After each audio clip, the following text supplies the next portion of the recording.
another episode of More or Less. We are here with the lovely Chloe Moriondo. Hi. Here on More or Less, I could just read your bio and explain to the people who you are, but please introduce yourself to the humans in your own words. Okay. Hi, I'm Chloe. I make music. I've been making music since I was able to, but I started releasing it like officially when I was like maybe 14, 15. And I started as a little ukulele girl, and now I make sounds about the sea. I love that. That's such a good intro. Thank you. In this moment, one word to describe how you're really feeling. Anxious. Anxious. Okay, we'll talk about that. Anxious in positive and negative ways. Yeah. What is one thing you need more of and one thing you need less of? Sleep, I need more of. And I need less of nothing. I want more of everything else also. I like that. A good, like, abundance, manifest kind of mindset. Also, if I had $1 for every time someone sat on the show and said they needed more sleep, I would be a bajillionaire. That was the first thing I thought. Every artist / I feel like every human needs more sleep. It's true. Especially in like this last like week or so. I've been really going. So and then I stay up like really late playing video games as like a revenge procrastination situation. And I stay up until like 3 a.m. What's your video game of choice? Right now, I've been getting back into Stardew Valley, actually. I am building a really beautiful farm that I stole the idea from of some random person on the internet. And it looks really great on my farm, so sorry to that person. Sorry. Chloe, you are in the middle of a press week right now and promoting your new album, Oyster.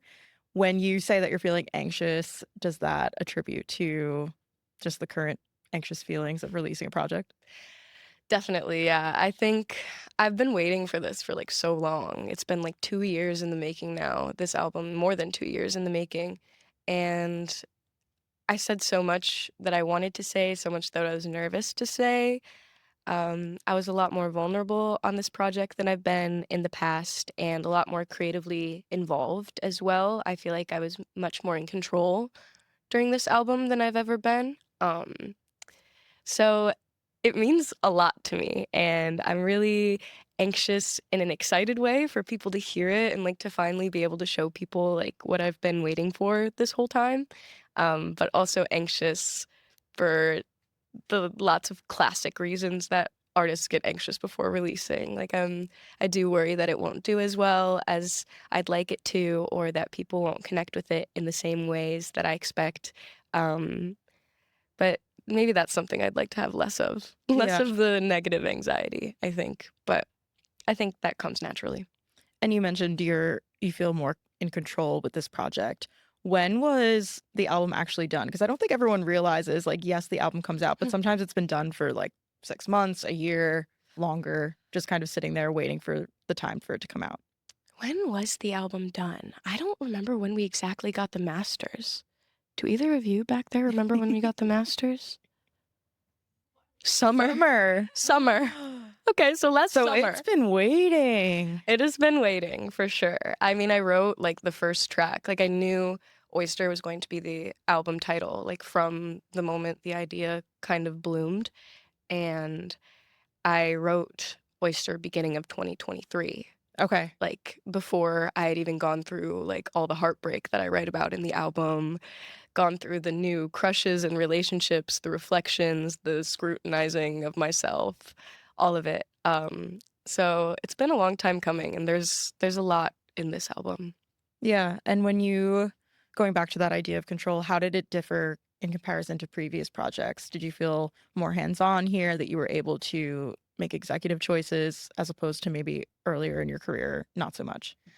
I feel like I've always been able to make executive choices, and I've always had the freedom to do what I want, but this time I feel like I've grown and matured in a lot of ways in my creativity and in my songwriting. And to be frank, in the beginning of 2023, I went through the biggest breakup like of my life, and I was really creatively entangled with this person that is no longer a part of my life anymore. So I kind of had to find who I was again, like what I liked, what I wanted to do creatively by myself, what outfits I wanted to wear by myself, what I wanted my album cover to look like, and the merch and the ad mats and everything. It feels so much more fulfilling seeing everything coming out slowly, finally, and kind of all at once now, knowing that I made those choices for myself and for the audience that's listening to it. Knowing that your creative partner was really involved in your career, looking back, is there anything that you feel like you would have done differently? Or do you look back at those projects still with a feeling of, proudness and pride just because it is so entangled your personal and professional life? What are your feelings around Definitely. those projects when you look back? I think there have been times where, especially in the beginning of like mourning this Yeah. relationship, I felt very bitter and very angry and insecure at myself, feeling like I had been wasting my own creativity and like my individuality just listening to someone else kind of make decisions for me at times, I Mhm. feel like. Um, but now now that I've really truly reflected on it, and I think I've grown a lot since it's been over 2 years, which is crazy to think about. Yeah. Um, I'm very grateful for that creative partnership.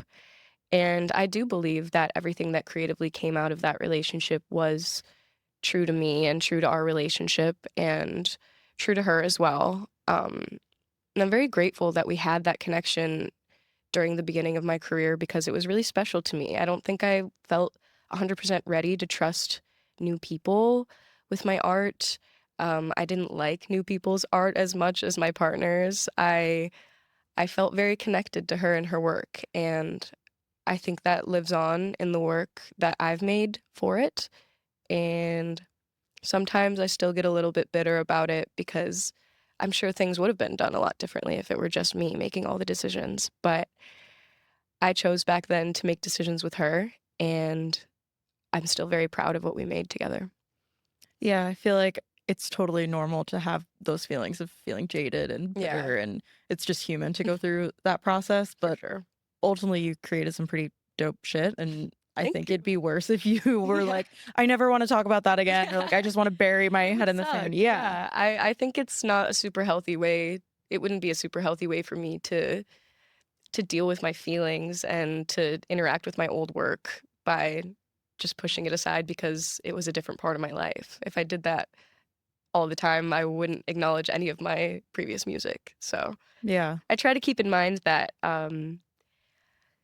specifically like the Blood Bunny album and the Sucker Punch album kind of took on lives of their own and people connect with them in so many of their own special ways. And I would never want to let a negative feeling of mine get in the way of that. Yeah. And that's kind of like the ego talking, like, that's Yeah. more of, like, your brain's ego Mhm. telling you that story versus what's actually real and happening. Mhm. Um, Speaking of fans and connection, and you mentioned, you're hoping that this project connects with fans. You have a beautiful relationship with your fans. I love them Um, so much. yeah, it's amazing. It's really beautiful how connected they feel to you and your music. How do you balance kind of sharing your vulnerability, particularly online, versus keeping things to yourself or keeping things for music and lyrics? Um, I think the kind of break that I took between the last tour slash album cycle and now slash writing the album that has been released now, I think it was very necessary for me to kind of withdraw in some ways. I feel like it was kind of obvious that I was Yeah. withdrawing in some ways online and creatively and in terms of being vulnerable. I did my best to like update people like, "Hey, I'm I'm still dying, here. but I'll be back, I promise." Um, but it took a while for me to feel comfortable again, like being vulnerable and talking about what I'd been going through. But I think being as honest as possible, sometimes in embarrassing ways, um, is what I've always done in my music. And I wanted to keep doing that, and I would like to keep doing that. So once I felt ready, once I had taken my little hibernation, isolation break, I really wanted to be as vulnerable as possible in my lyrics and with them, um, maybe without sharing gory details. I Yeah. try my best not to share like too much, but I won't. It's pretty obvious what I went through. I mean, I was in a public relationship before beginning of 2023, so there's a lot that happened between then and now, and I want them to know that I'd like to be honest with them about it in my own way. And so far, I think they've really been receptive to that and very kind and gentle and attentive, um, which is all I could ask for. They're so wonderful. I Yeah. love them so much. I could like cry about them all the time. I think they're just like the greatest audience, the greatest people. They're always so sweet and polite and excited, and I would die for them. How excited are you then for tour? To see them So excited. in Oh my person? goodness. I love touring so much. I It's so funny. I've gone from like being Michael Jackson to the opposite of Yeah, Michael yeah, yeah, Jackson. yeah. Like I was touring so much by the end of 2022. I was like Yeah. I felt like a dead fish on the ground. I felt like I was going to dry out and suffocate. So I needed that like break for sure. Um I go through hell touring. Uh, We'll insert the clip. and now I'm like, I love to I tour. love touring. Touring's the best thing that's ever happened to me. I love touring. But it's true. I really do. Like I miss it so much now, and especially since I've created a project that I'm so proud of and excited about, and I feel so connected to. Like, and the way that we've been building the show, I've even been more creatively involved and feeling just so confident and excited to show them what we've been working on and what this album sounds like in person and looks like in person. I can't wait. It's going to be a really really fun experience. Yeah, I feel like this album is such a perfect album live. Like, I feel like it's just gonna that, like, hyper pop sound live is gonna be amazing. I'm very very excited. I think it's going to be really fun. I love building set lists too, even though it's one of the hardest things in the world sometimes. Um I think I'm also lucky that it's hard for me because I have so many songs that I don't wanna get rid of, that I don't wanna stop playing because I love playing them for people and I love their reactions when I play them, so balancing, like, old stuff to slightly less old stuff to new-ish stuff to the new album stuff Yeah. is insane and very chaotic, but, super fun, and I think we made a really good mix of everything. Will you do the same thing every night, or will you, like, swap in a surprise song or I'm considering maybe doing a rotating Yeah. song, but I'm not 100% sure. I was also considering maybe doing a rotating song for there's like a VIP kind of Mhm. moment beforehand where I do some acoustic songs. So maybe I was going to rotate there too. I'm not 100% sure yet. There are some, like a few songs that I think could be swapped out for others or could rotate, but we'll see. You've got time. I've got a Got little time to bit of figure time it to out. think about it. Yeah. So you mentioned you were kind of touring like crazy pre this. Um, I know you had also made the decision to cancel a leg and cited how friggin' expensive it is to tour. Can you walk me through that decision and what it was like going through that for you, but also you have a team around you, you have a crew. What was that like? Oh, that was desolate. Yeah. That one was really sad, especially because I had canceled on I think it was specifically Paris already once before, and Mhm. then I had to cancel on them again. Um, it was very it was disheartening because I really do wish that I could have given the UK and Europe the proper, like, Sucker Punch tour experience because I had so much fun on that tour. I thought it was so exciting and very high energy and crazy, but I guess logistically it just couldn't happen, Yeah. and sometimes you just have to accept that that's how it goes. So I'm doing my best now to put in my favorites from the Sucker Punch tour and still bring the amount of energy that I can from the most amount of energy that I can from the Sucker Punch tour into the Oyster tour. So it's not going to be all lost, I don't think. And I remember when that happened, and I was so glad to see an artist admit the reason behind it, Mm, because I think it's obviously a really painful decision, but I don't think people realize all the factors that go into that decision. And it is the reality for pretty much most touring musicians right now that it's really expensive to tour when you look at the numbers and you crunch them of what makes sense. mhm. So I remember thinking like, at least someone's saying that's why, Yeah, it's instead of something else, because that is the reality that artists are going through right now. I definitely wanted them to know that I would if I could. Yeah. Like, it I would never cancel a tour or cancel a show without absolutely having to, um, just because that's not the type of artist I wanna present myself as. So that one was rough. That one was a little bit rough, but I'll be able to see them again soon. Yeah. A little tease, little Chloe, I feel like you're just such a cool human being. Me Thank looking at you you. from the outside and we're just meeting right now, but I think you're so cool. Thank you. I feel like your style has really evolved over the years. How would you describe your kind of fashion evolution or where you're at now? Hmm.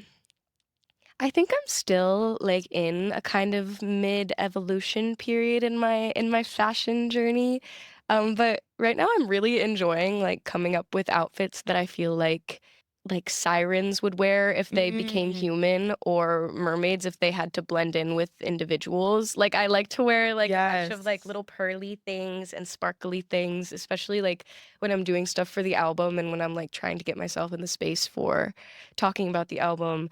It feels really good to just, like, kind of, like, cover myself in metaphorical fishing bobbers. Yeah. To Like match how you feel about the album. yeah, for sure. Love that. I've been having a lot of fun doing, like, more nautical inspired outfits with, like, I have my little fish ring and my little anchor, and this is a dolphin, So and cute. this reminded me of a wave, so Yeah, I got yeah.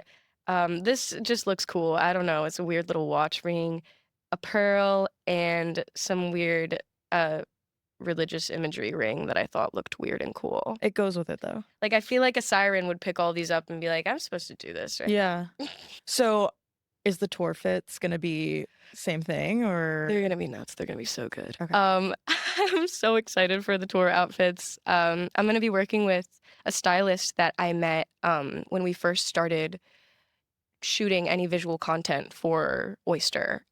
This was the shoot that I did in the tank. There's Yeah, like yeah, yeah. I loved that shoot so much. It was so fun, and she was the stylist assistant, who was on set that day. Her name is Ella Lopez. She's so wonderful, and we've like really had a lot of fun, like talking back and forth on outfit ideas, piece ideas. She made like this beautiful lookbook after I sent her a really big mood board of like all the inspiration I have for this tour fashion. Um, so I think it's going to be really fun and definitely more elevated than I've ever done for a tour. Especially I keep laughing and talking about the fact that I've worn these shoes for literally my entire touring career, I'm pretty sure. A buffalo London white platform or black platform are all I will wear on stage, like, ever. Really? But on this tour, I'm finally taking my leave from them partially. Are they gonna be, like, side stage in case you need, Just in like, your case emotional if I need support my shoe? emotional support Buffalo Londons, yeah, I'll keep them on the side in case I get too scared. That's amazing.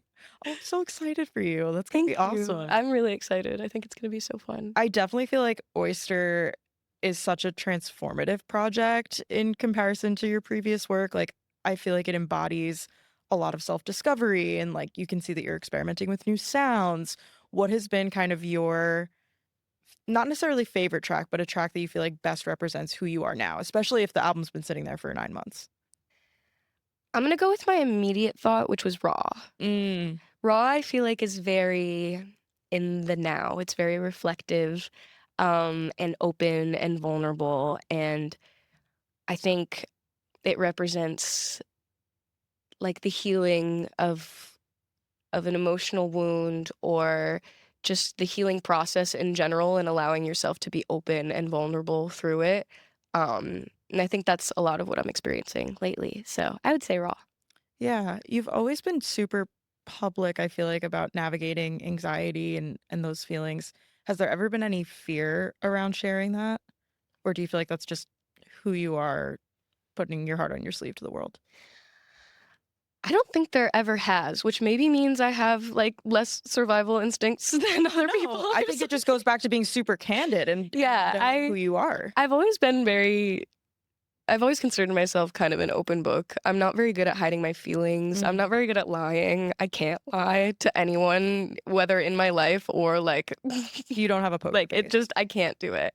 So I feel like I've always treated like the way I interact with my audience and the way I write my songs the same. Like you'll be able to tell if I'm not having fun or if it's not genuine or if I'm hiding something. So I try to share as much as I possibly can.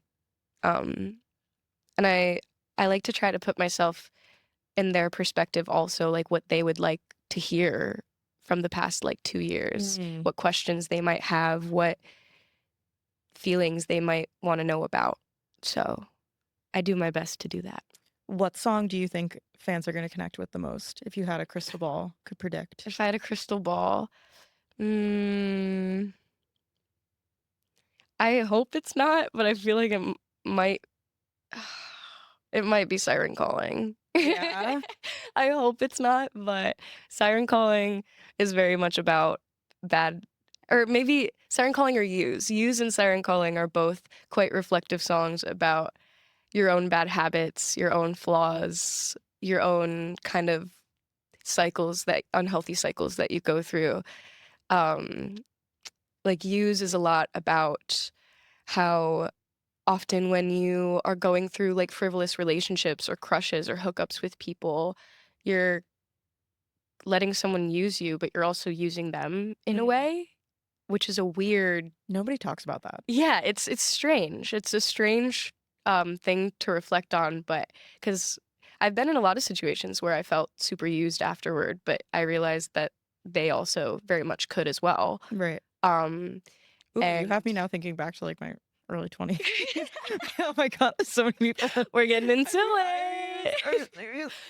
That's so true though. Nobody ever really like thinks about that. I think we're in such a weird like transactionally Yeah, a lot of people world. really do. I don't know.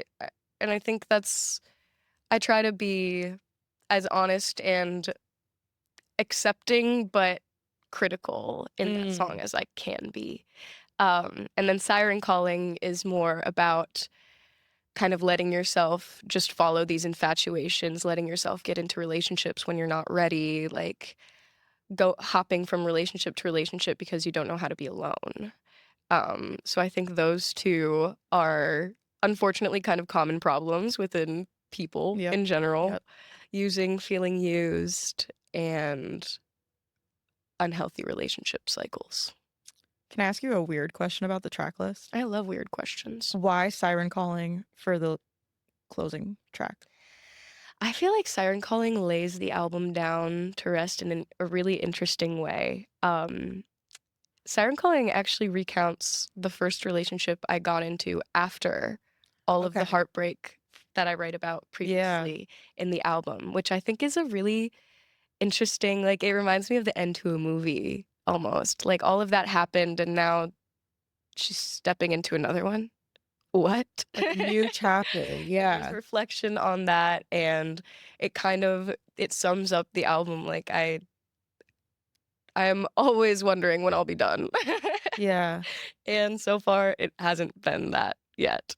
So I don't know. I feel like it's just a nice, cathartic, reflective ending that also wraps around in a very interesting way. It's so interesting. It's like the springboard into future you, Yeah. future music, that you're allowing yourself to take the jump into something new. That's really beautiful. I love that. Thank you so much. We share something in common, which is our love for Paramore. Oh, yes. How long have you been a stan? What's your fave Paramore song? Tell me everything. I was listening to Paramore on my little iPod Nano, my little purple iPod Nano that I got. I was just going to ask you what color was the iPod. It was purple. Mine was my green. Purple iPod Nano that I got as a gift for my first communion.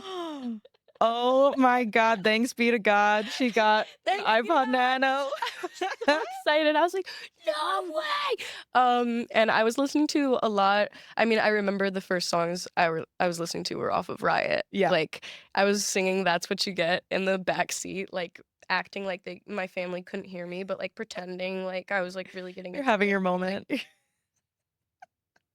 I felt very, I felt very cool for listening to Paramore's Riot when I was a child. I don't know exactly what age I would have been though. My brain shouted out 9, but it might be Riot earlier was or later. 08 maybe? 07? 07 or 08? So that came out when I was 5 or 6. So I was likely listening to it when I was 7, 8, or 9.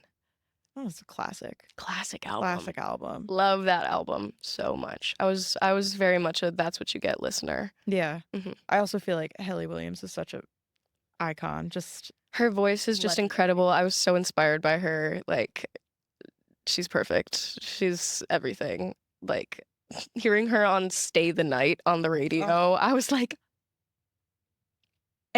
world's changed. I feel like she paved the way though too for a lot of females in music, rock particularly, but just also in general for women to be badass and be a front woman and take control of their careers. Like I feel like she really did that. She is. And I don't know if she gets her flowers often enough for that, but I'm saying it here.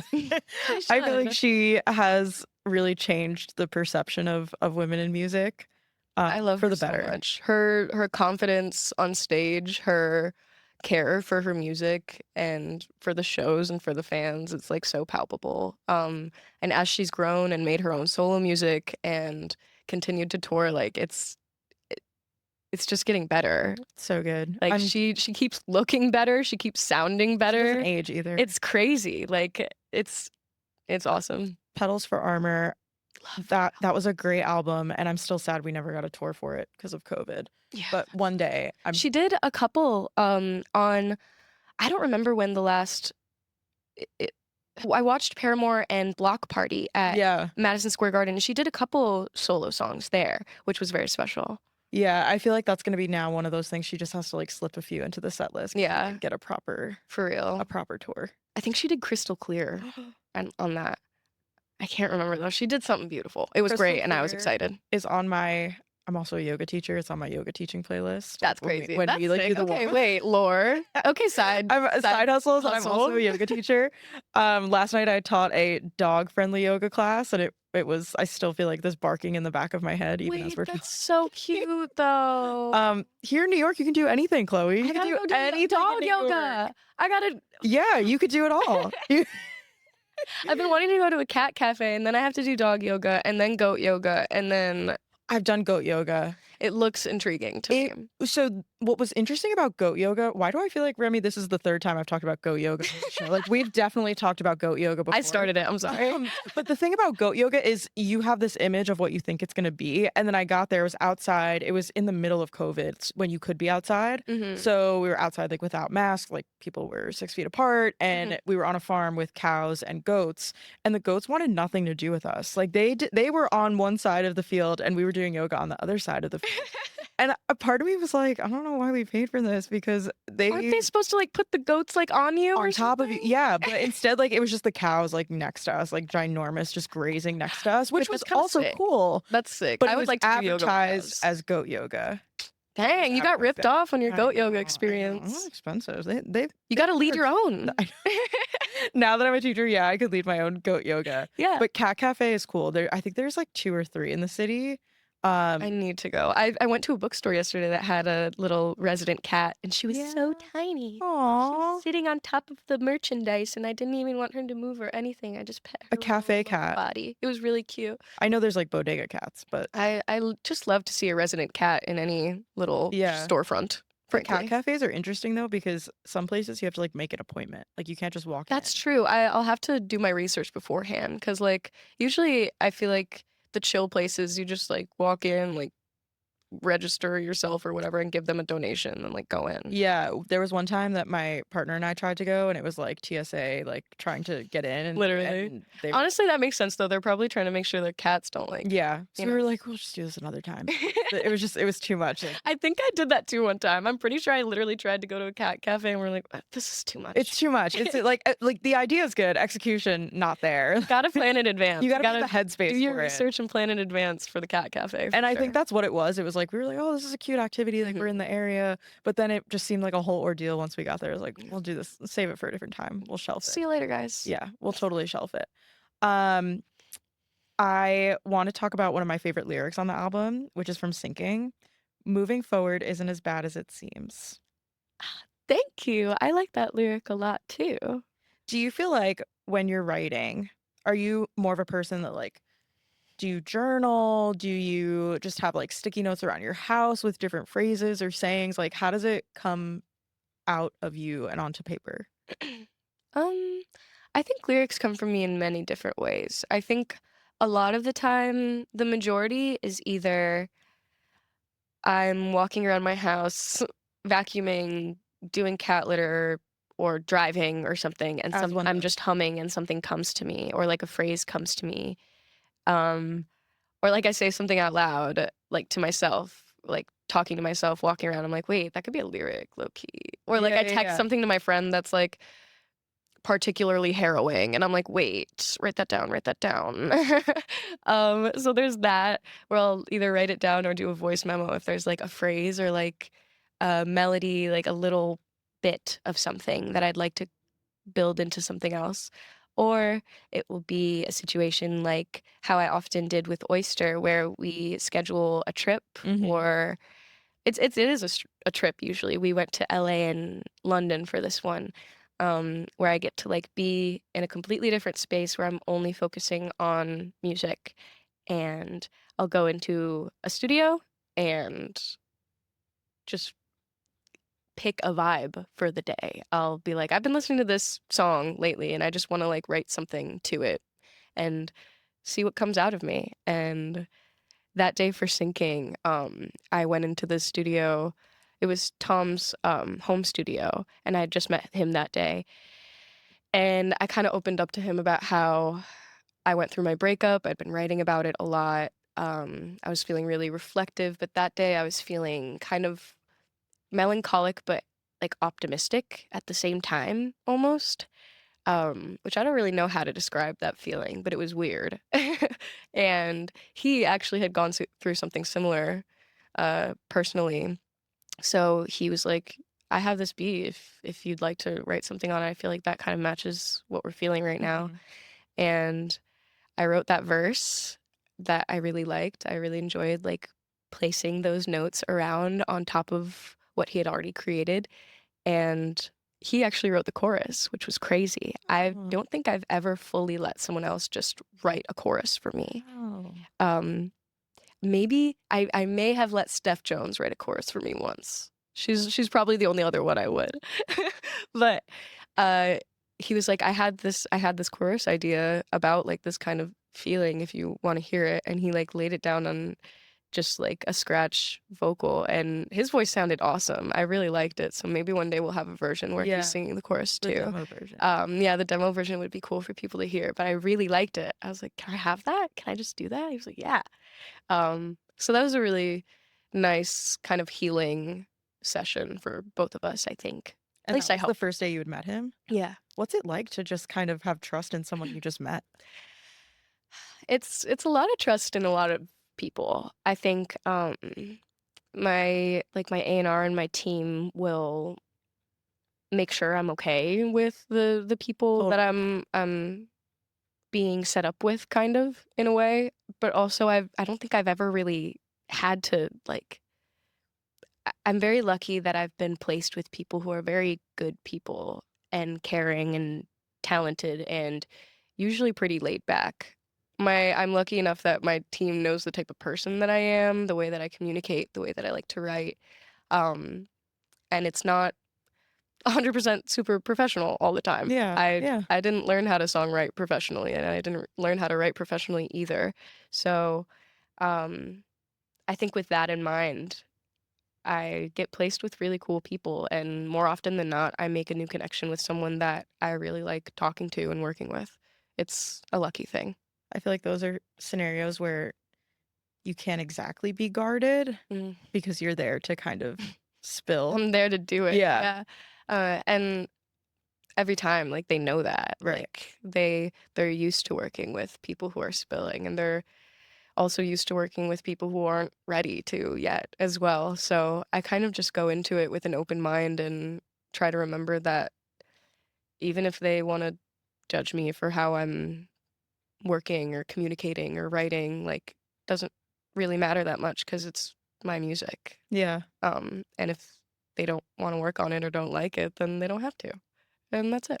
What advice would you give to someone who is an artist and is used to writing alone and is starting to pursue collaboration? Because I feel like there's some people that are super anxious about writing with other people. I mean, I was definitely super anxious Yeah. too. In ways I still am. I mean, I have my own weird little way of doing it. Like for the first period of time where I started working with other people in general and going into sessions with strangers or people that I had just met over FaceTime a couple times or whatever. Hmm. Um, what I would do is we'd get a start, like the producer would like find like a loop that they like or that we both like, and I'd sit in my notes app like this silently for like Yeah. 20 to 30 minutes, and then I'd be like, okay, I think I have a verse and a pre maybe and maybe a chorus. And they'd be like, that's I thought you were texting. Like So you were having like your insular, like yeah, Gen like Z it's experience. really like it's very easy to go into your own cocoon, and I think that that is honestly the way that I first kind of transitioned myself into showing people my ideas. Mm, I think I was very nervous to do the kind of spitballing and just like mumbling gibberish, like just throwing ideas out there that a lot of well-seasoned songwriters can do very confidently and naturally. Um, I I didn't feel confident enough to sing something stupid or to sing gibberish before having the lyrics yet. Um, so I started that way. I started just letting myself write little ideas. And as I started growing more confidence with like producers being like, that was great. You didn't sing it out loud at all until it was down. And I'm like, yeah. oh, you liked it? Okay, cool. Maybe I'll start singing it more often, sharing my ideas. And then I started working with songwriters who very much showed me many different tools to use and techniques in like allowing yourself to be more free when writing songs and being more creative and not worrying too much if it sounds silly or stupid at first. And I think I've grown a lot more because of that. I feel a lot more comfortable just throwing something out into the room than I would before, but there still is like insecurity like that. And I think as an artist, you should be allowed to feel that insecurity and Mm, be as guarded with your lyrics and your creative process as you want to be.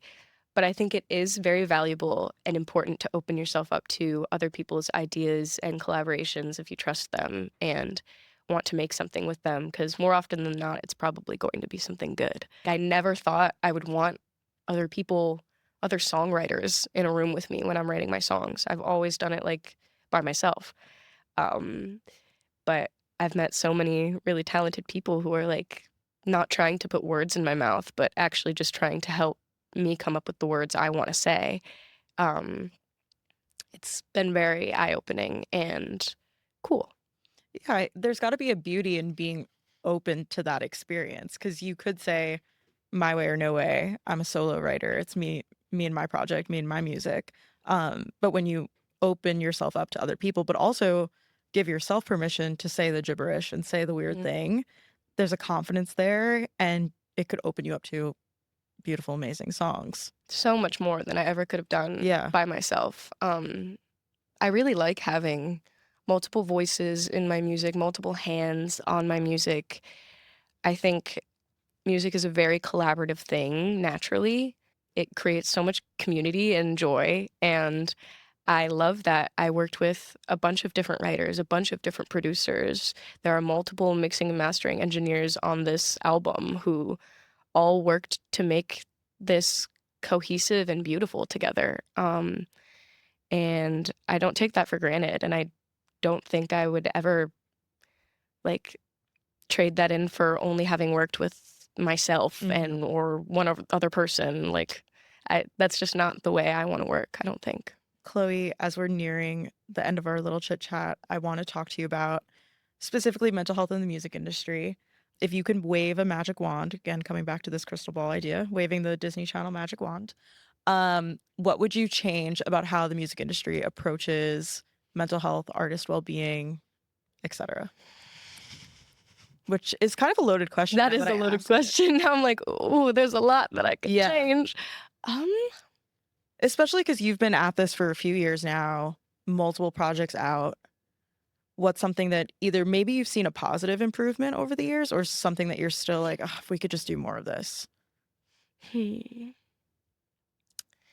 think I've seen a slight positive improvement in artists just setting boundaries in general. Yep. I think it's good for people to set boundaries for themselves in general. So even if it may come across as silly or I don't know exactly what the word I'm thinking of here is, but setting a boundary as like an artist or as like a person who receives attention can feel silly sometimes, but I think that's important to do. And say like protecting your peace. Yeah, I think everyone deserves to protect their peace politely. Politely protecting your peace is important, I think.